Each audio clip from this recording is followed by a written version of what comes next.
नमस्कार, मैं हूं नवजोत रंधावा। नया साल यानी कि 2026 जिसको लेकर लोग तमाम तरह की उम्मीदें लगाए बैठे हैं। ज्योतिष जगत में भी निगाहें इसी पर टिकी हुई है। सूर्य का साल है और सूर्य का सीधा संबंध होता है सत्ता से। तो आज हम इसी खास पेशकश में बात करने वाले हैं सियासी सितारों की। क्या कहते हैं राजनेताओं के सितारे?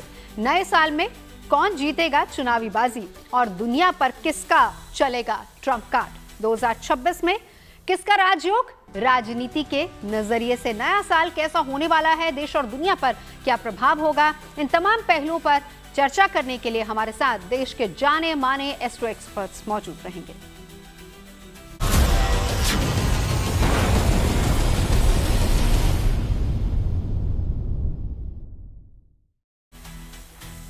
तो नए साल में किसका राजयोग बनेगा, इसी पर है हमारी आज की चर्चा। प्रधानमंत्री से लेकर सीएम तक बात हम सबकी करेंगे।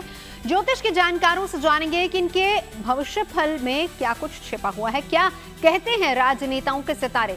अमित शाह, ममता बनर्जी से लेकर हर नेता की बात होगी। क्या कहती है नेताओं की कुंडली और कैसा रहेगा सियासी नेताओं का नया साल? और नए साल में कौन जीतेगा चुनावी बाजी? बंगाल से केरल तक किसकी चमकेगी किस्मत? दुनिया भर में किसका चलेगा ट्रम्प कार्ड?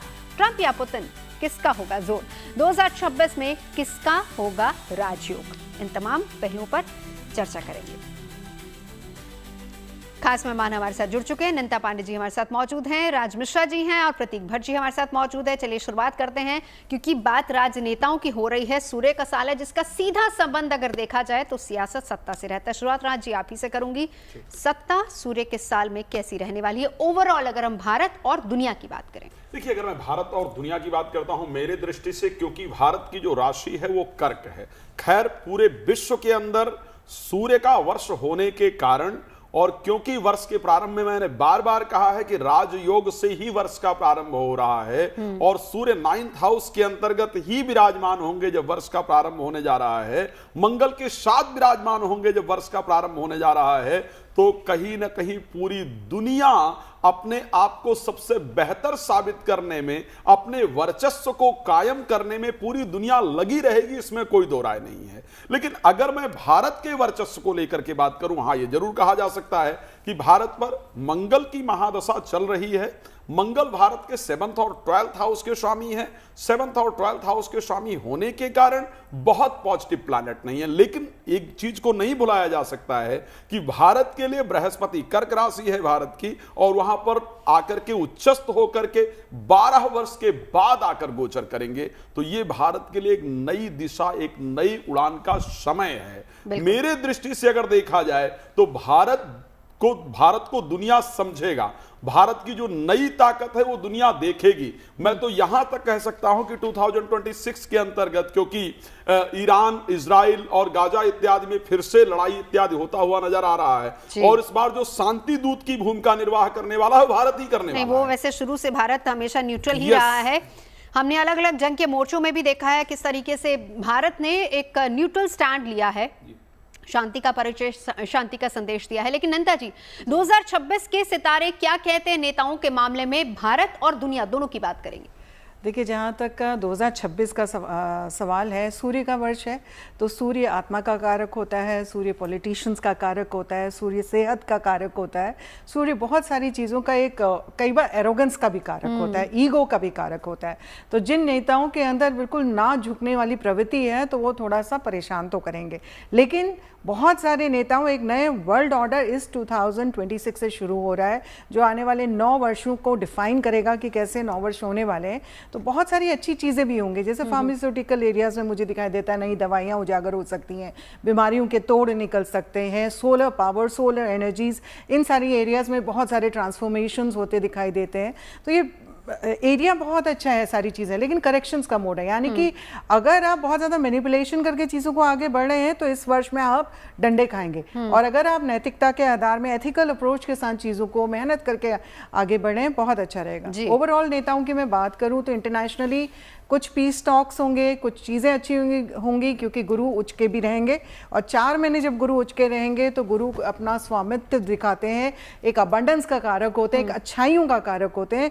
इस वर्ष के राजा और मंत्री भी गुरु और मंगल है। तो आप ये देखिए कि 3 मित्र हैं, सूर्य गुरु मंगल, तीनों इस पूरे 2026 को गवर्न करने वाले, जो एक अच्छा इंडिकेशन दे रहा है। तो मुझे लगता है कि पीस टॉक्स होंगी, एक अच्छे टैरिफ में भी चेंजेस पॉजिटिव सकारात्मक आएंगे, अमेरिका का व्यू पॉइंट चेंज होगा, बहुत सारे बदलाव आते हुए दिखाई देते हैं। ट्रंप भी अब थोड़ा सा सोशलाइजिंग की तरफ ज्यादा बढ़ेंगे और लोगों से खुद आगे बढ़ करके दोस्तियाना हाथ आगे बढ़ाएंगे। चलिए हम अलग अलग नेताओं की कुंडली खंगाले, उससे पहले एक बार प्रतीक जी आपके पास आना चाहूंगी। एक सवाल जिसका जवाब मुझे नहीं मिला और जो शायद दुनिया भी जानना चाह रही है, जंग के मोर्चे हर जगह पर दुनिया में खुले हुए हैं, सूर्य का साल है, अब सूर्य मंगल गुरु तीनों मित्र हैं, तो ऐसे में कहीं शांति होती नजर आ रही है 2026 में, या फिर से हम कहें कि उथल पुथल वाला साल है? अंत ही आरंभ है निश्चित तौर पर, और ये शांति हो नहीं सकती। जब मित्र है तो और मजबूत हमला होगा। ये तीनों एक साथ हैं, बृहस्पति, मंगल और सूर्य। और बृहस्पति अपना मेन कारकत्व तो खो चुके हैं अतिचारी स्थिति होने की वजह से। तो जो अब हमले होंगे सुनियोजित होंगे। अब जो हमले होंगे उसमें इफ एंड बट नहीं होगा। अब जो हमले होंगे तो पैरोकार उसके नहीं दिखेंगे। एक ही सुर में तीनों के तीनों बड़े कंट्री कहेंगे मारना है। तो ये फर्क है मंगल और सूर्य के साल में नवजोत जी। पिछली बार क्या होता था, ट्रंप कहते थे मैं पीस मेकर बनूंगा, मोदी जी कहते थे मैं पीस मेकर बनूंगा, 2-4 और नेता भी इसी भूमिका में रहते थे। वो भूमिका नहीं होगी, अब डिसीजन एक सुर में होगा। दूसरी चीज आप समझिए, भारत के लिहाज से इसलिए बेहतर नहीं है कि सिर्फ भारत का चंद्रमा मजबूत है।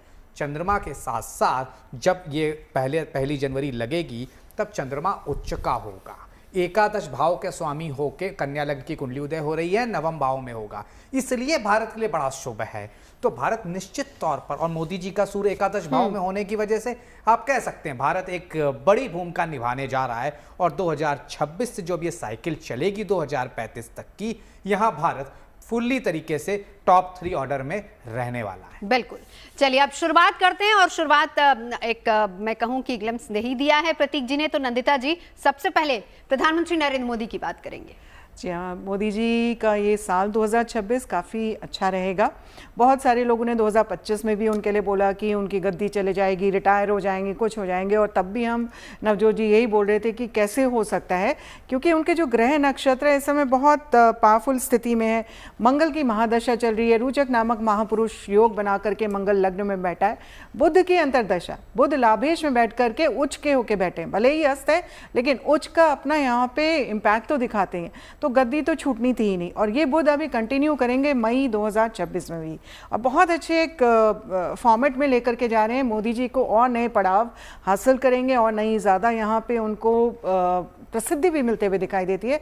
जो क्रिटिकल टाइम रहेगा वो थोड़ा सा उनके लिए टफ टाइम हो सकता है सेकेंड ऑफ द ईयर, जब वो केतु की अंतर्दशा आएगी। लेकिन उस वक्त में मुझे दिखाई देता है कि ये बहुत हो सकता है कुछ रिलीजन से संबंधित, अध्यात्म से संबंधित, एजुकेशन से संबंधित कुछ नए निर्णय भी ले सकते हैं आने वाले वर्ष के सेकेंड हाफ में। तो मोदी जी अभी रहेंगे, उनकी कुर्सी नहीं हिल रही है और उनका वर्चस्व कायम रहेगा। एक अच्छी स्थिति में अभी भी 2026 में मुझे जाते हुए दिखाई देते हैं, लेकिन इनके लिए पर्सनल ईयर नंबर 9 बन के आ रहा है, यानी कि इसका मतलब है अगले वर्ष 2027 से एक नई साइकिल में जाएंगे। इस समय इन्होंने जो भी चीज़ें, बहुत सारी चीज़ों को लेट गो ऑफ कर लेना चाहिए, होल्ड ऑन नहीं करना चाहिए, छोड़ देना चाहिए। छोड़ करके आगे बढ़े तो जीवन में बहुत और प्रगति करते हुए दिखाई देते हैं। जी, अब एक बार इसी से जुड़ा, क्योंकि प्रधानमंत्री नरेंद्र मोदी की बात हो रही है, Narendra Modi and the world, क्योंकि जैसे हम देख रहे हैं कि अमेरिका के साथ हमारे रिलेशन, जरा जी आपसे सवाल है, पुतिन यहां पर आते हैं, एक संदेश अमेरिका को भी जाता है, तो प्रधानमंत्री नरेंद्र मोदी की अपनी छवि दुनिया में किस तरह की बनेगी 2026 में? देखिए, अगर प्रधानमंत्री की अपने छवि की बात की जाए अनंता जी के, मैं उस बात को बिल्कुल समझता हूं, क्योंकि मंगल सबसे स्ट्रांग प्लैनेट है मोदी जी की कुंडली के अंतर्गत, और लग्न में बैठे इस पंच महापुरुष राजयोग में से, रोचक नामक जो पंच महापुरुष योगों में से एक महत्वपूर्ण योग है, वहां है। जब बुध चलते हैं तो बुध को अपनी जो नॉलेज है, जो अपनी जानकारी है, उसको कैसे यूटिलाइज करना है, कौन सी चीजों को कब बोलना है, कैसे करना है। बुध को एक इंपॉर्टेंट व्यापारिक प्लैनेट कहा जाता है और मोदी जी की कुंडली में उन प्लैनेट की अंतर्दशा चल रही है। केतु का अंतर आना तो है मई के बाद, लेकिन ऑलरेडी केतु 11th हाउस के अंतर्गत है। तो जो पूरी पोजीशन अगर मोदी जी को लेकर के देखा जाए, मैं दोबारा आपको एक बात बता रहा हूं, जो वर्ल्ड की प्रेडिक्शन कहती है उसमें ऐसा पूरी तरीके से आता है कि ईरान, इजराइल, लेबनान यहां से युद्ध में छिड़े लेकिन भारत शांति दूत बने। तो भारत मोदी जी की जो ट्रंप छवि बनाने का प्रयास अभी तक कर रहे थे कि मैं वॉर रुकवा रहा हूं, मोदी जी शायद उसको करते हुए देखेंगे। और आज आप जानते हैं कि अगर पूरी दुनिया की बात हो रही है, चाहे वो पुतिन की बात की जाए, वो भारत आकर के मोदी से मिल रहे हैं, तो मोदी जी का वर्चस्व कहीं ना कहीं बढ़ रहा है। भारत का वर्चस्व बढ़ेगा और मैं 2026 के अंदर स्पेशली एक डिफरेंट लीडर के तौर पर मोदी जी को निकल करके आता हुआ देख पा रहा हूं। चलिए, ये तो बात हुई प्रधानमंत्री नरेंद्र मोदी की, लेकिन हम बढ़ेंगे आगे और जिस अगले नेता की बात हम करने जा रहे हैं वो है हमारे देश के गृह मंत्री अमित शाह। अमित शाह की कुंडली 2026 में क्या कहती है, क्या कहते हैं इनके सितारे, राजयोग क्या इनका बन रहा है? प्रतीक जी। शहंशाह अमित शाह, मैं हमेशा यही लाइन कहता हूं जब भी उनकी कुंडली देखता हूं।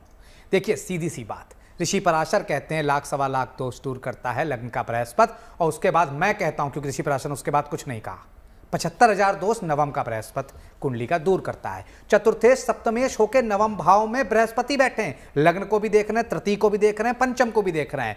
तो पहला नवम भाग्य, धर्म वो निभाएंगे, तृतीय से पराक्रम बढ़ा रहे हैं, लग्न से लंबी सेवा करेंगे देश की, और नवम भाव से निश्चित तौर पर इंटेलिजेंस ऐसा है कि उन्हें पता, इसलिए चाणक्य का नाम उन्हें मिला है। तो ये जो चतुर्थेश सप्तमेश खासतौर से जो नवम में बैठा है, जबरदस्त योग है। पंचम भाव का स्वामी, जनता का कारक शनिदेव महाराज छठे भाव में बैठ गए, शत्रु हंत हो गए, शत्रु खत्म हो गए, जो सर उठाएगा कुचल दिया जाएगा। निश्चित तौर पर शाह जी के द्वारा नहीं, कुंडली के द्वारा। मैं कहता हूं इंसान कुछ नहीं करता, जो आदमी अपना व्यक्ति कुंडली लेके आया वही होगा। तो निश्चित तौर पर उनके लिए जबरदस्त समय आप कह सकती हैं।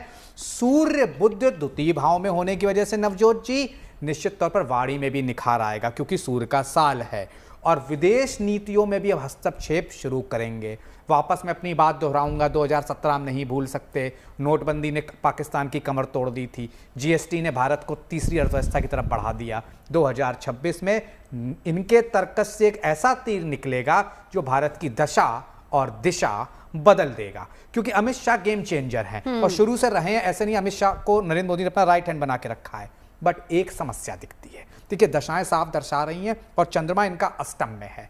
इस साल स्वास्थ्य की समस्याएं बार बार उभरेंगी, परेशान रहेंगे। ये सिर्फ 2026 नहीं, 27 में भी होता दिख रहा है, क्योंकि खास तौर से जो केतु की अंतर है, चतुर्थ का केतु है, बहुत अच्छा नहीं कहा जा सकता, और खास तौर से धनु राशि में है। तो इसीलिए बस थोड़ा सा गनीमत है कि उसने बहुत डैमेज नहीं किया है, लेकिन स्थिति इनके स्वास्थ्य की खराब होगी 26 और 27 में।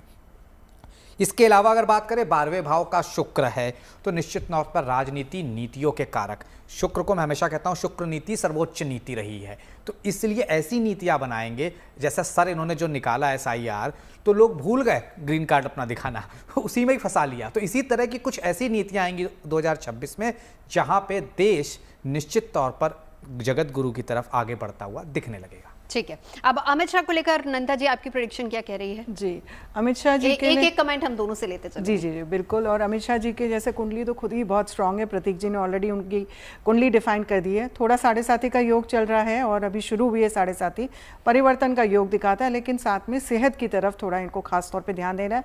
चंद्रमा अष्टम बैठे हुए हैं, अष्टम चंद्रमा जो होता है जल से और संबंधित या डिप्रेशन से संबंधित कई बार बहुत ज़्यादा या ओवर सेंसिटिव बना देता है 7.5 के समय। तो that is the only negative aspect that अभी अमित शाह जी जो है थोड़ा सा सेहत की तरफ ध्यान दें। अदरवाइज इनका गुरु की महादशा चलिए, गुरु नवम भाव में बैठ के पावरफुल हैं, रेट्रोगेट गुरु वहाँ पे और ज़्यादा पावरफुल हो जाते हैं।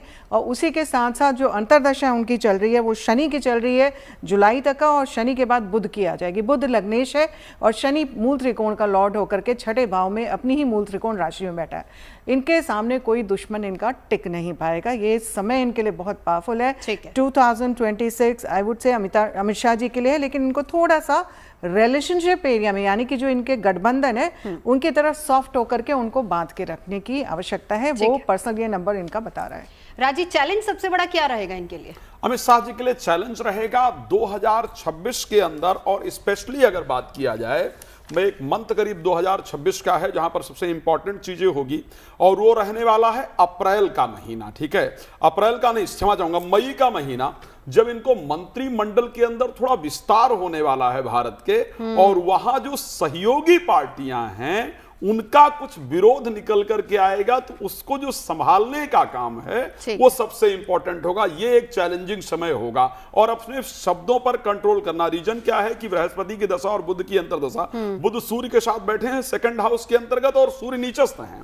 तो ऐसी परिस्थिति में आप जाने अनजाने में ऐसे शब्द को प्रयोग कर जाते हैं जो आप नहीं सोचते, लेकिन सामने वाले को लगता है कि आप ईगो में आकर के इस बात को कर रहे हैं। तो वो 2 पॉइंट होंगे मुझे लगता है जहां पर ध्यान वही नंदिता जी की बात को ही आप आगे बढ़ाते हैं। चलिए हम आगे बढ़ते हैं, उत्तर प्रदेश के मुख्यमंत्री योगी आदित्यनाथ की चर्चा करेंगे। राज जी बताइए 2026 में क्या कह रही इनकी कुंडली? अगर मैं 2026 में योगी आदित्यनाथ जी की बात करता हूं तो मुझे लगता है कि इनकी कुंडली एक बेहतर परिस्थिति को दिखा रही है। 2026 में जैसा कि योगी जी का जो जन्म हुआ है वो सिंह लग्न के अंतर्गत हुआ है, और जन्म की जो राशि इस कुंडली के अंतर्गत मुझे नजर आई है कुंभ राशि के अंतर्गत जन्म हुआ है। फिलहाल शुक्र की महादशा और शुक्र की अंतर्दशा से गुजर रहे हैं।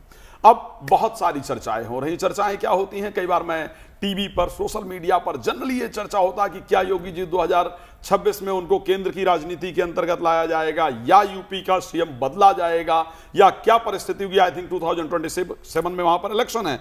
बट जहां तक मैं उनकी कुंडली के अंतर्गत देख पा रहा हूं, क्योंकि बुध, सूर्य और शनि तीनों प्लैनेट जाकर के योगी जी की कुंडली के 10th हाउस के अंतर्गत विराजमान हैं। शुक्र मंगल के साथ, भाग्येश के साथ, जो सबसे बड़ा राजयोग जिसको ज्योतिष में कहा गया है कि अगर नवम का और उसके साथ दशम का आपस में संबंध बन जाए तो ज्योतिष में इससे शानदार राजयोग नहीं हो सकता है। और उसके साथ दशमेश की महादशा नवमेश के साथ होकर के 11th हाउस में है। योगी जी को 2021 में, क्षमा चाहूंगा 2026 में कुछ बहुत महत्वपूर्ण डिसीजन लेते हुए आप लोग देख पाएंगे। 2026 में खुल करके योगी जी को, मैं बड़ा क्लियर कह रहा हूं, एक अपने पद के हिसाब से तो कार्य करेंगे ही, लेकिन साथ में सनातन धर्म के लिए खुल करके कुछ इंपॉर्टेंट डिसीजन, उत्तर प्रदेश के लिए खुल करके कुछ इंपॉर्टेंट डिसीजन लेते हुए आपको नजर आएंगे। 2026 के अंदर योगी जी की एक डिफरेंट छवि, और एक ऐसा डिसीजन, ये मैं निश्चित कह सकता हूं, कुछ ऐसे डिसीजन होंगे जो फाइनेंशियली उत्तर प्रदेश को बहुत स्ट्रांग करने वाले होंगे। 2026 के अंतर्गत योगी जी के द्वारा कुछ विदेशी कंपनियों को और उसके साथ कुछ आर्थिक जो कंपनियां हैं उनको उत्तर प्रदेश के अंदर स्टैब्लिश करने का प्रयास किया जाएगा, जिससे उत्तर प्रदेश के लोगों को कहीं और जाकर के कार्य ना करना पड़े, उत्तर प्रदेश के अंतर्गत कार्य करना पड़े। इस प्रकार के इंपॉर्टेंट डिसीजन योगी जी के द्वारा लिए जाएंगे। यानी उनके फैसले जो मुझे 2026 में विशेष रूप से देख पा रहा हूं मैं, वो उत्तर प्रदेश को आर्थिक रूप से सशक्त बनाने का, आर्थिक रूप से मजबूत बनाने का जो कार्य है वो पूरा 2026 के अंतर्गत योगी जी के द्वारा दिखेगा। बाकी कार्य ऐसा नहीं है कि जो माफिया हैं या गुंडे हैं या जो इस प्रकार की चीजें उस पर कंट्रोल ना करें, वो कंट्रोल साइड बाय साइड चलता रहेगा।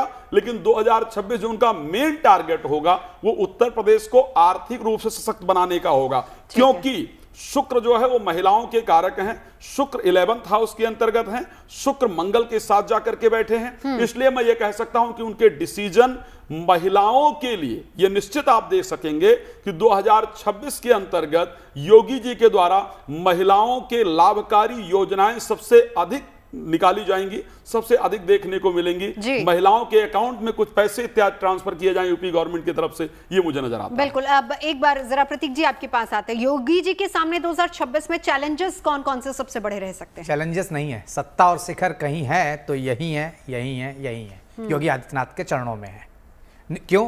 क्योंकि खास तौर से सूर्य ऐसा मजबूत लेके आए हैं कि 27 प्रचंड जीत, लैंडस्लाइड विक्ट्री, जो 22 में झटका लगा था उससे उबर जाएंगे, और 2027 वन मैन शो होगा योगी आदित्यनाथ, और दावा ठोक देंगे 32 के लिए दिल्ली का, क्योंकि 31-32 वो साल होने वाले नवजोत जी जहां नरेंद्र मोदी की सत्ता हिलेगी। तो निश्चित तो तौर अभी पर से आप prediction अभी कर से दे रहे प्रेडिक्शन कर रहे हैं, तो 26 तो बुरा जा ही नहीं सकता, क्योंकि 26 की तैयारी 27 में रंग लाएगी, 27 की शुरुआत में ही चुनाव हो जाएंगे और 26 में ही चुनाव आयोग डिक्लेयर कर देगा डेट। तो हम जैसे भूमि पूजन कहते हैं, तो समझ लीजिए भूमि पूजन तो इसी साल होना है, तो ये साल बहुत मजबूत है और 27 की आधारशिला इतनी मजबूत रखने जा रहे हैं। मैं वापस कहूंगा लैंडस्लाइड विक्ट्री होने वाली 27 में कर्क लग्न की कुंडली उदय होती जो मेरे पास है, वो साफ ये दर्शाती है कि सूर्य और मंगल के वो योग लेके आए हैं। शुक्र और मंगल एक साथ नवम में बैठ गए, अपने आप में जबरदस्त राजयोग, जहां हाथ लगाएंगे वहां सोना उगलेगा 2026 और 27 में।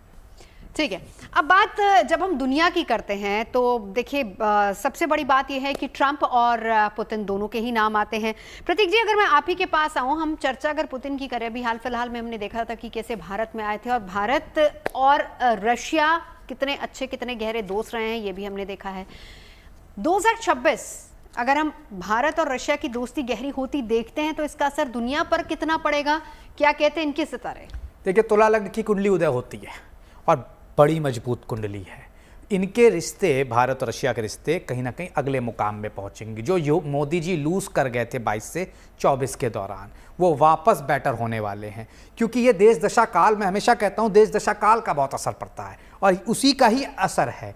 ट्रंप के सितारे इतने कमजोर हैं 26 में भी और 27 में भी, इनकी वजह से नए नए एंगल और नए नए ट्रायंगल भी बनेंगे और उस वजह से कहीं ना कहीं यूएस पीछे जाएगा आप, और मोदी और रशिया मिलके नई इबारत लिखने जा रहे हैं। देखिए, तुला लग्न का व्यक्ति वैसे बड़ा एम्बिशियस होता है और रुकता नहीं है और हमेशा यंग लगता है। मैं 15 साल पहले भी जब पुतिन जी को देखता था तब भी ऐसे ही दिखते थे, आज भी ऐसे ही दिखते हैं। तो निश्चित तौर पर यही है तुला लग्न की खासियत, ये साफ दर्शाती है कि लंबा खेलेंगे। अब अगर बात करें ट्रंप महाराज की, तो इनकी कुंडली में निश्चित तौर पर जबरदस्त राजयोग हैं, लेकिन राहु केतु की वजह से आप कह सकती हैं कि अनिश्चितता है, ये समझ नहीं पाते हैं क्या करना है, कभी इफ एंड बट में ऐसा फंसते हैं। और 2026 सूर्य के साल में, क्योंकि सूर्य को कोई डसता है, चंद्र को कोई डसता है, तो राहु केतु ही डसते हैं। तो 2026-27 इतना खराब होगा कि ये मौका दे रहे हैं भारत रशिया को वापस वर्ल्ड लीडर, वर्ल्ड टॉप 3 में आने का। तो निश्चित तौर पर भारत के लिहाज से, रशिया के लिहाज से अच्छा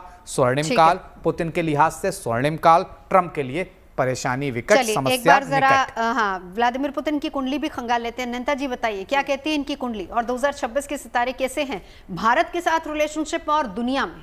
जी देखिए, पुतिन का तो मैं शुरू से, जब इवन यूक्रेन रशिया वॉर नहीं हुआ था तब से बता रही थी कि इनका वर्चस्व रहेगा और जैसे जैसे इनकी दशाएं अंतरदशाएं बदलती जाएंगी और ज़्यादा पावरफुल होते जाएंगे। इनकी बुध की महादशा चल रही है और बुध जो है इनका उच्च का बैठा हुआ है और 12th हाउस में बैठा है। जब 12th हाउस में बुध उच्च का होता है, भाग्य स्थान का लॉर्ड होकर के बैठता है, तो यानी कि अपने चारों तरफ सराउंडिंग एरियाज जितने भी होते हैं या इंटरनेशनल एरियाज होते हैं, वहाँ पे power struggle and power struggle के में अपनी जीत या विजय दिखाता है, क्योंकि भाग्य इनको सपोर्ट करता रहेगा, साथ देते रहेगा, कुछ ना कुछ ऐसा होता रहेगा। अब पुतिन की जो स्थिति मेरे को यहाँ पे दिखाई देती है, अंतरदशा इनकी आने वाली है शुक्र की। लग्ने शुक्र अपनी ही राशि में लग्न में बैठे हुए, अंतरदशा आएगी इनकी अप्रैल से, और अप्रैल से 2029 के बीच में अगर आपकी बुध की महादशा जो उच्च का है और शुक्र की अंतरदशा जो स्वराशि लग्न में बैठा, आप ये सोच लीजिए कि पुतिन ने तो पूरी दुनिया में धमाका करना है। और ऐसा भी हो सकता है कि ये कहीं ना कहीं यूक्रेन का बहुत बड़ा हिस्सा अपने अंदर कब्जे में ले ले और बोल दे दुनिया से कि देखो तुमको जो करना है करो, ये तो मेरा हिस्सा है। और यूक्रेन को कहीं ना कहीं सकम करना पड़ेगा पीस टॉक के लिए या रशिया की शर्तों को मानने के लिए, जहाँ पे अमेरिका भी रशिया का इवेंचुअली साथ देना शुरू करेगा। मोदी जी के साथ या भारत के साथ संबंध पुतिन के, रशिया हमारा हमेशा से पुराना एलाई रहा है, बहुत अच्छा रहेगा। रशिया की तुला राशि बनती है, वैसे ही तुला राशि वालों के लिए वर्ष बहुत उत्तम है। और भारत की मंगल की महादशा शुरू हो गई जो इंटरनेशनल टाइप्स बताता है। मंगल की महादशा और मंगलपूर्ण दृष्टि से भाग्यस्थान को देख रहे हैं, यानी कि भारत का भाग्यवर्धक योग बनता जा रहा है। जो अपने इंटरनेशनल टाइप्स जो उनके अच्छे हैं, वहाँ पे भारत भी खगालने लगेगा कि कौन से मित्र मेरे साथ टिके रहेंगे, किन मित्रों को मैंने आगे एक्टिवेट करना है और किन के साथ मैंने डिप्लोमेसी बढ़ानी है। तो रशिया के साथ संबंध बहुत अच्छे भारत के बढ़ने वाले हैं। डिफेंस डील्स बहुत सारी मुझे इस समय यहाँ पे होते हुए दिखाई देती है। इंटरनेशनल स्पेस डील्स भी बहुत सारी होते हुए रशिया के साथ दिखाई देती हैं। बिल्कुल। राजी, आप क्या बताएंगे, पुतिन की कुंडली क्या कहती है 2026 में? देखिए, अगर 2026 में पुतिन की, सबसे पहले तो आपको बता दूं कि 2026 में पुतिन की जो सबसे पहली जो पुतिन की राशि है उसी राशि पर चंद्रमा उच्चस्थ होने जा रहे हैं। पुतिन की कुंडली में चंद्रमा एग्जॉल्टेड हैं, वृष राशि है पुतिन की, और 2026 की जो शुरुआत होने जा रही है वहां पर भी वृष राशि के अंतर्गत ही चंद्रमा गोचर करने जा रहे हैं। पुतिन के लिए 2026 में सबसे पहले बृहस्पति का गोचर 9th हाउस के अंतर्गत होगा।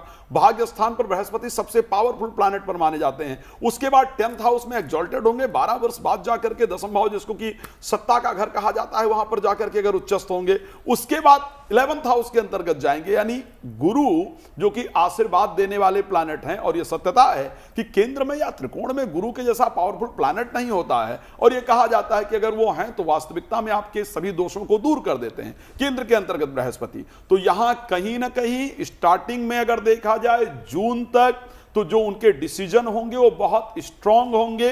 जून तक वो बहुत कुछ प्लान कर लेंगे कि मुझे करना क्या है और अब विश्व क्या कर रहा है, मुझे उससे फर्क नहीं पड़ता है। और जून से लेकर के अक्टूबर तक आप यूक्रेन को लेकर के क्लियरली सब कुछ, सारी पिक्चर क्लियर होते हुए देख पाएंगे।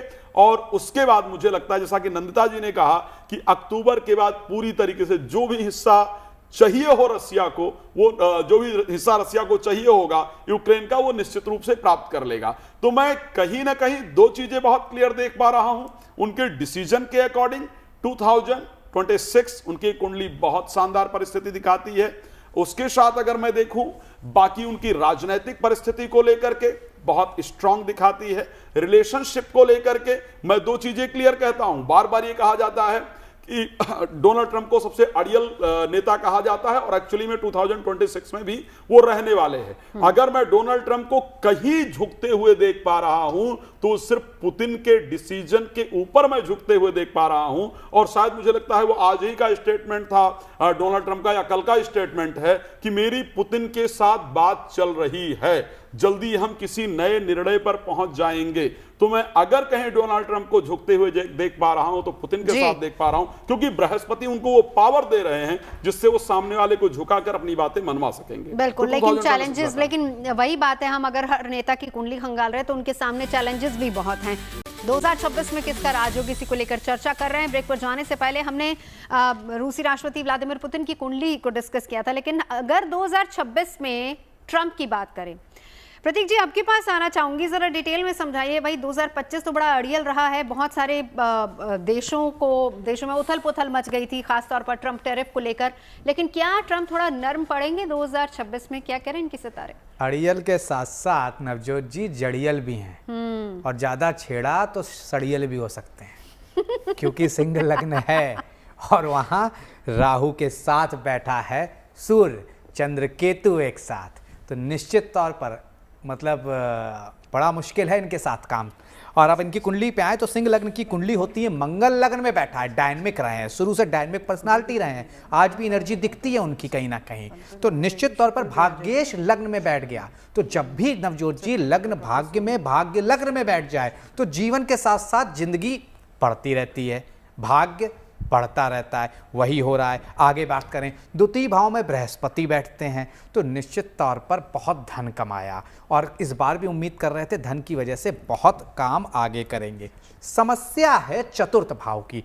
नवजोत जी चतुर्थ भाव जनता का होता है किसी भी कुंडली में, और यहाँ चंद्र केतु बैठे हैं और इस बार ये जनता का नुकसान कर देंगे। किसकी? अपनी जनता का। तो ट्रंप की कुंडली साफ दर्शाती है कि नुकसान दिख रहा है।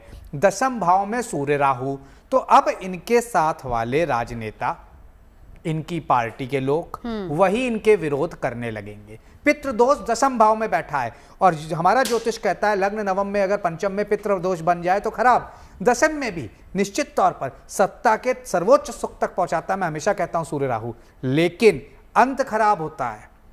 अचानक लोग पीछा छोड़ देते हैं, इनकी पार्टी बगावत इनसे करने लगेगी, इनसे पीछा छुड़ाने लगेगी, जैसा कुछ हमने बाइडेन के भी आखिरी दौर में देखा। वही होने जा रहा है 2026-27 में इनकी कुंडली में। तो बहुत जल्दी हो जाएगा। निश्चित तौर पर आखिरी दौर था, इनका तो अभी शुरुआत हुई है। नहीं, इनकी शुरुआत हुई है, लेकिन इनकी उम्र का तो आखिरी 11वां भाव अगर बात करें तो बुध और शनि एक साथ बैठे हैं, तो निश्चित तौर पर लाभ, अकल है, दिमाग है, इसीलिए कंट्री चला रहे हैं, कहीं ना कहीं बेस्ट माइंड है इनके पास। लेकिन जो दशा है इस वजह से भटक जा रहे हैं बार बार। आप कह सकती हैं 2028 से यूएस की वापसी कर पाएंगे। 26-27 पुतिन जी के लिए तो खराब है। ट्रंप के लिए ट्रंप के लिए। ट्रंप के लिए खराब है। लेकिन मैं यहीं पर नंदा जी आपके पास आऊंगी।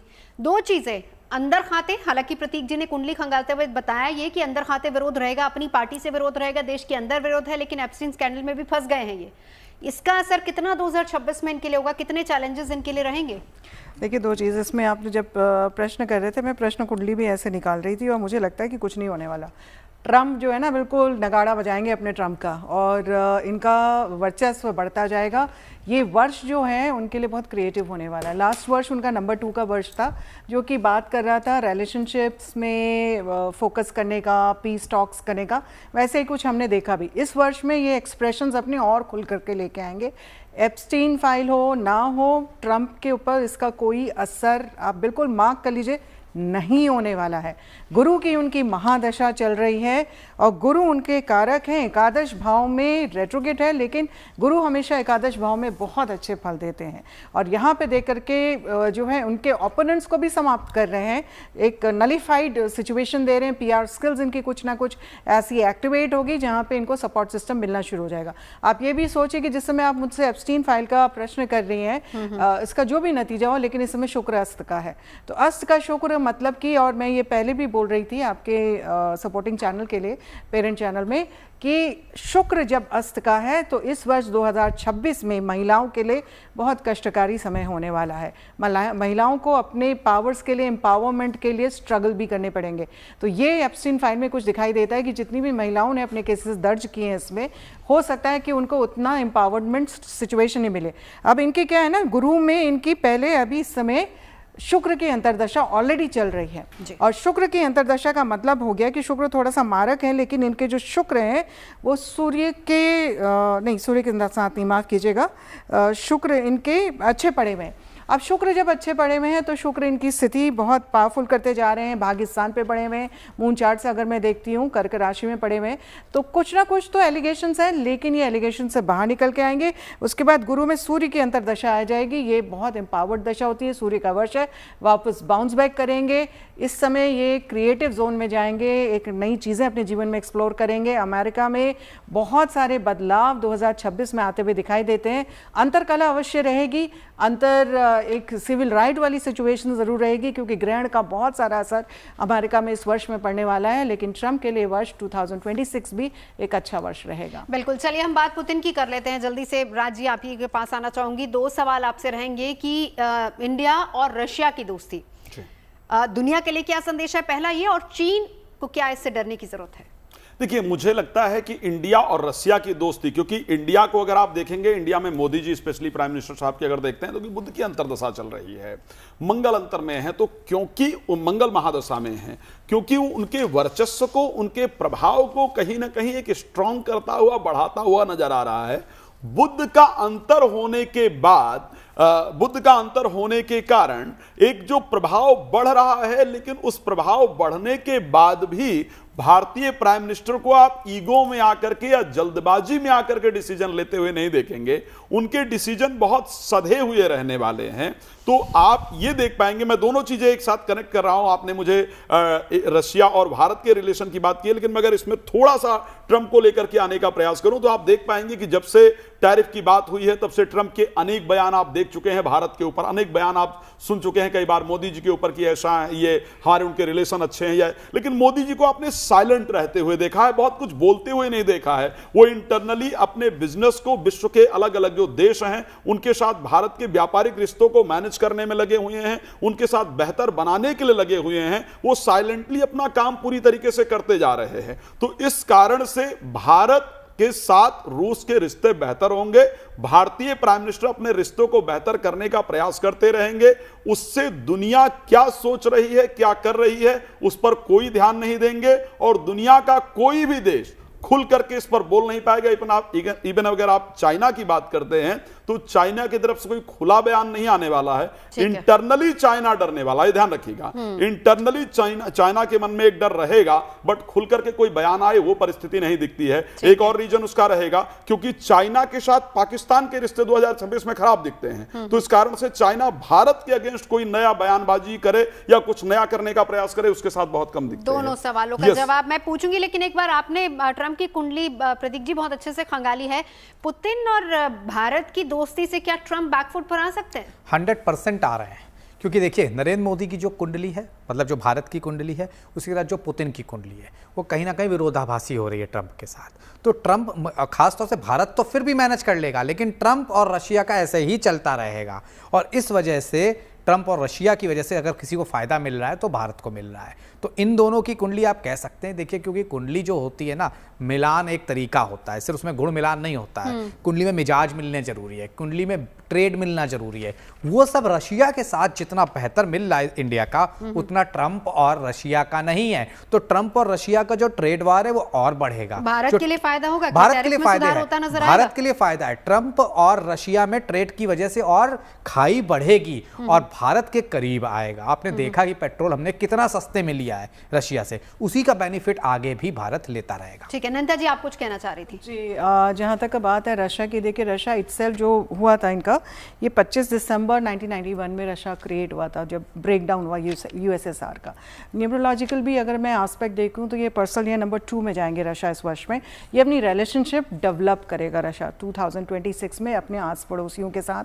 बाकी जो चाहे नाटो हो, चाहे ट्रंप हो, या फिर शी जिनपिंग हो। शी जिनपिंग की भी अभी हमारी बात हो रही थी, और उनका जो समय चीन का मुझे दिखाई देता है, that is an area to watch out for Bharat के लिए स्पेशली, बिकॉज वो मुझे बहुत साधारण नहीं दिख रहा है। उनका बहुत सेल्फ कॉन्स्टेंट वाला एरिया आ रहा है, डिसिप्लिन वाला एरिया आ रहा है, फोकस वाला एरिया आ रहा है। कर्क राशि बनती है शी जिनपिंग की, और आप ये देख लीजिए 2 जून से जैसे गुरु उनके लग्न में आएंगे ना, तो उनके दिमाग में बहुत सारी चीज़ें चलेंगी कि मैं ये भी ले लूँ, मैं वो भी ले लूँ, मैं वो भी ले लूँ। तो हमारी बॉर्डर एरियाज़ में we need to be very careful that area. लेकिन अगर मैं रशिया की बात करूं तो रशिया की जो अपनी अंतर्दशा है चंद्रमा की चल रही है। चंद्रमा इनका लग्न में बैठा हुआ है, अच्छा है, लेकिन चंद्रमा में शनि आ जाएगा सितंबर के बाद। तो रशिया के लिए सितंबर के बाद अगर सेटलमेंट्स वाली बात होगी तो थोड़ा तकलीफदेह होगी। उससे पहले सेटलमेंट हो सकता है। छोटा सा सवाल, युद्ध यूक्रेन के साथ जंग बंद करने के लिए क्या पहल कर सकते हैं? रशिया खा जाएगा यूक्रेन को आधे से ज़्यादा, और रशिया इस समय बिल्कुल नो कॉम्प्रोमाइजिंग मोड में जाने वाला है जैसे जैसे वर्ष बढ़ेगा। अभी शुरुआत में पीस टॉक्स की बात करेगा, लेकिन अगर वो पीस टॉक्स नहीं सफल रही तो आप ये जान लीजिए कि यूक्रेन इस वर्ष में बहुत हद तक का सिमट जाएगा अपनी बाउंड्रीज को लेकर के, and Russia will just go and over power it. क्योंकि रशिया के भी अपने ग्रह नक्षत्र स्ट्रांग है, पुतिन के भी स्ट्रांग है, और पुतिन के तो इतने स्ट्रांग होते जा रहे हैं कि उनका ना दिमाग वैसा हो जाएगा कि अब मुझे हो गया बहुत, मैंने सबको दे दिया समय, मैंने बहुत दे दिया, ट्रंप को भी और यूक्रेन को भी, यूरोप को भी, अब मुझे नहीं करना, मेरे को जो करना मैं कर लूंगा, बाद में आप देखो जिसको जो करना है। बट पीस टॉक्स होंगे इनिशियली। एक लाइन जोड़ेंगे नवजोत जी, एकादश भाव महत्वाकांक्षा का होता है, वहां पुतिन की कुंडली में सिंह राशि उदय होती है। सिंह राशि का मालिक सूर्य, 2026 साल उसी का। तो अब ये टॉक नहीं होगी, अब सीधे सीधे वॉक ओवर देंगे उसको और निकाल लेंगे, और पूरा हो सकता है यूक्रेन कब्जे में कर ले, और कहीं ना कहीं भारत वर्ल्ड ऑर्डर को ये बता देंगे कि भाई रशिया आज भी अपनी तरीके से लाइफ जिएगा। चलिए अब जल्दी से जरा पड़ोसी पाकिस्तान का जिक्र कर लेते हैं। राजी आपके पास आना चाहूंगी। प्रधानमंत्री नरेंद्र मोदी की कुंडली हमने देखी, 2026 में जितने बुलंद सितारे नजर आ रहे हैं, क्या पाकिस्तान को डरना चाहिए? देखिए, पाकिस्तान डरेगा निश्चित रूप से, लेकिन पाकिस्तान की जो हरकतें हैं, पाकिस्तान के राजनीतिक लोगों के हाथ में तो कुछ है नहीं। आप सिंपल सी चीजें सोच सकते हैं। तो पाकिस्तान निश्चित रूप से डर रहा है, लेकिन डरते हुए गीदड़ भभकी देता रहेगा। पाकिस्तान की क्योंकि राशि कन्या है, और कन्या के लिए मीन राशि के अंतर्गत 7th हाउस के अंतर्गत शनि गोचर करने वाले हैं। अब ऐसी परिस्थिति के अंतर्गत क्योंकि शनि उस राशि को देखेंगे, तो हम ये कहें, और उसके साथ साथ अगर बाकी परिस्थितियों को लेकर के देखा जाए, राहु का अगर गोचर रहेगा तो 6th हाउस के अंतर्गत रहेगा, केतु का गोचर रहेगा 12th हाउस के अंतर्गत रहेगा। और जब वर्ष करीब करीब खत्म होने पर आएगा, लास्ट में दिसंबर के महीने पर, जब राहु वापस पंचम भाव के अंतर्गत जाएंगे, केतु 11th हाउस में जाएंगे, तो कहीं ना कहीं दोबारा से पाकिस्तान के द्वारा युद्ध, उन्मादी जो युद्ध के कार्य हैं उसको छेड़ा जाएगा। पाकिस्तान के अंतर्गत मैं 2026 में बहुत बड़े उपद्रव को देख पा रहा हूं, बहुत बड़े प्रदर्शन को देख पा रहा हूं। और मगर स्टार्टिंग टाइम की ही बात कर लेता हूं तो मैं कह सकता हूं कि आतंकवादी बहुत सारी घटनाएं बिफोर मई आपको पाकिस्तान के अंतर्गत देखने को मिलेंगी। वाकई में मैंने कई बार सुना था कि पाकिस्तान पहले नहीं था, कुछ दिन के लिए है, बाद में ना रहे, इस प्रकार की संभावना है। तो कहीं ना कहीं अगर मैं उसके शुरुआत की बात करूं, इंटरनल कंडीशंस यस, भी तो वैसा वो ही बहुत कुछ खराब इशारा होती कर हुई रहे हैं। एक दिख बार रही हैं। प्रतीक जी, पाकिस्तान पे आपसे देखिए, पाकिस्तान की कुंडली निश्चित तौर पर कमजोर कुंडली दिखती है। ये समय संक्रमण काल का है, जिसे दशा छिद्रा बोलते हैं। इस वजह से ये यही नहीं समझ पाएगा। दशा छिद्रा वो होती है जब एक जगह से आप गुजर के दूसरे में इंटर कर रहे होते हैं, या तो वो स्ट्रांग प्लैनेट्स की हो तो आप स्ट्रांगली इंटर कर रहे होते हैं, जब वो वीक प्लैनेट की होती है तो आप कंफ्यूजन की स्टेट में आ जाते हैं। वही होने जा रहा है पाकिस्तान के साथ। पाकिस्तान अब ना बांग्लादेश का दोस्त रहेगा 2026 में, ना चाइना करीब रह पाएगा, और पाकिस्तान तो इंडिया का कट्टर दुश्मन था, वो और हो जाएगा। क्योंकि एक बड़ा युद्ध पाकिस्तान के साथ, भारत के साथ मैं देख पा रहा हूं। चाइना के साथ दूरी बन रही है। चाइना से दूरी बनेगी, लेकिन चाइना से अलर्ट रहना होगा, क्योंकि हमारे कहीं मुझे लगता है हम इमोशनल हो जाते हैं चाइना के प्रेडिक्शन में। हम हमेशा चाइना को दबाना चाहते हैं, क्योंकि चाइना हमसे बहुत ऊपर है। एक्सेप्ट करना होगा, चाइना अभी भी हमसे बहुत ऊपर है, हम आसपास भी नहीं है। अभी 10 साल लगेंगे चाइना के करीब तक पहुंचने में। अभी दूरी बहुत ज्यादा है, अभी खाई है, दूरी पाटने में समय लगेगा, और हम चाइना से नहीं लड़ सकते। इसलिए हर बार चाइना के सामने हम बैकफुट पे आते हैं, हम सिर्फ पाकिस्तान को धमकी दे लेते हैं। तो ये आगे भी चलेगा। चाइना स्ट्रांग हालत में अभी आगे भी दिख रहा है। उसकी चाइना पाकिस्तान के रिलेशनशिप, चाइना पाकिस्तान के रिलेशनशिप निश्चित तौर पर खराब होते नजर आते हैं। ठीक है, एक बार निंदा जी आपके पास आना चाहूंगी।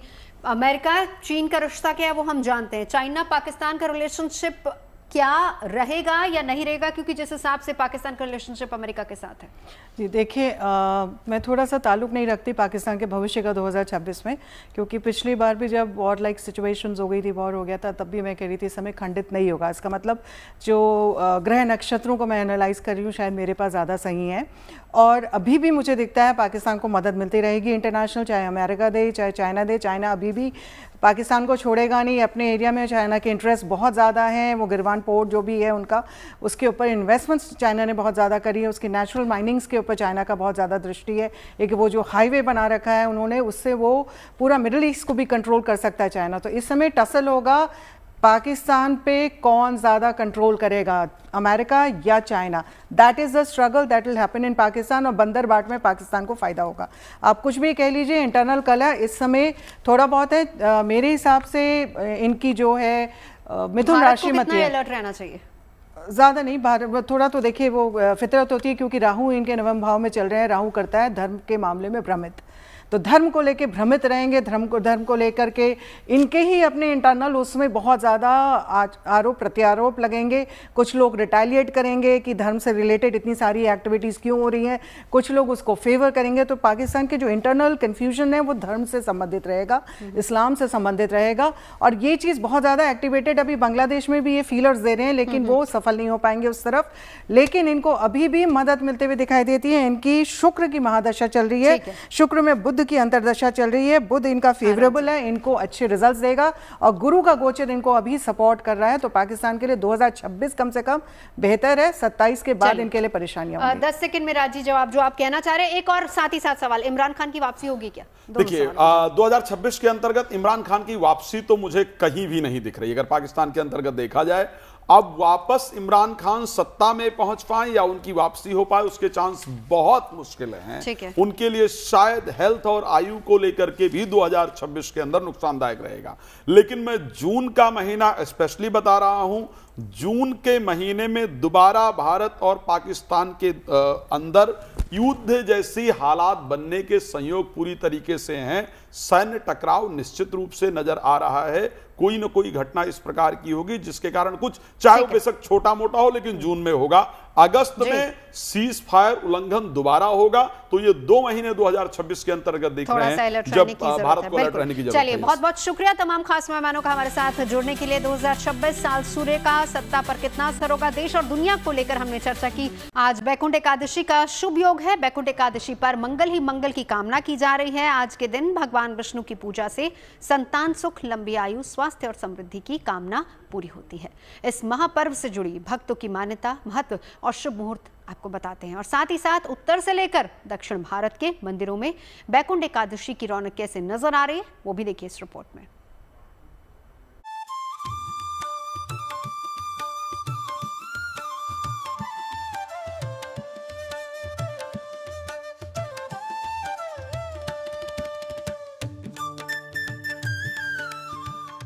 आज बैकुंठ एकादशी मनाई जा रही है।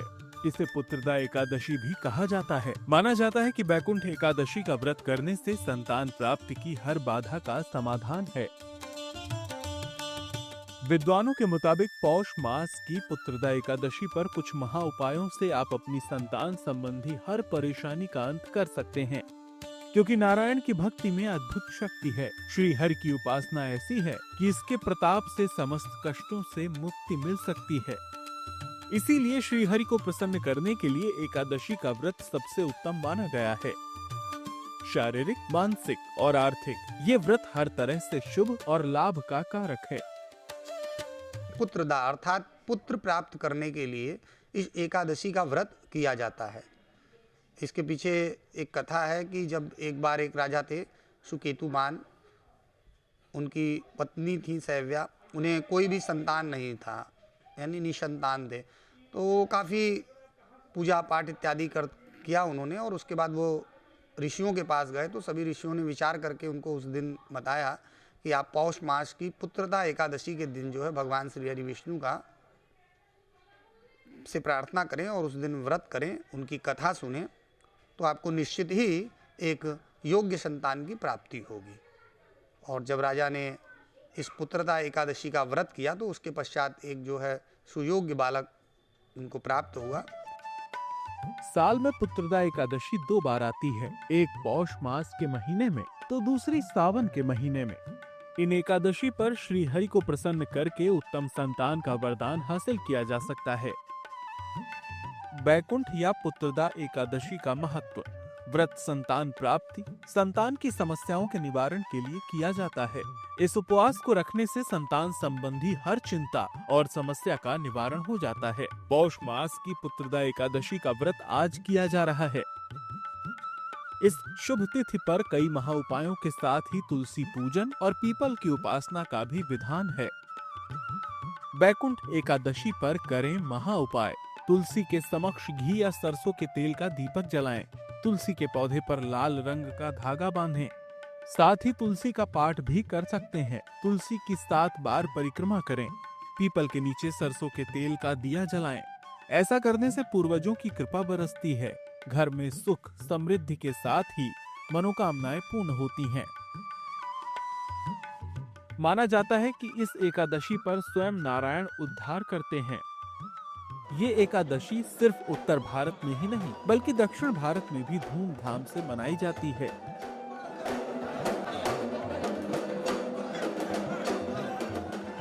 त्रिची के श्रीरंग के श्रीरंगनाथ स्वामी मंदिर में बैकुंठ एकादशी पागल पाथु पर्व के नाम से मनाई जाती है।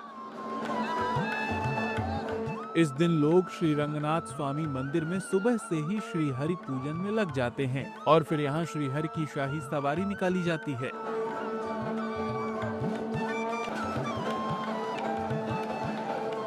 यहाँ भी ये पर्व सुख समृद्धि और संतान प्राप्ति का कारक माना जाता है। कहते हैं कि ये एक ऐसा शुभ दिन है जब कान्हा की कृपा से संतान सुख का वरदान हर साधक को मिल सकता है।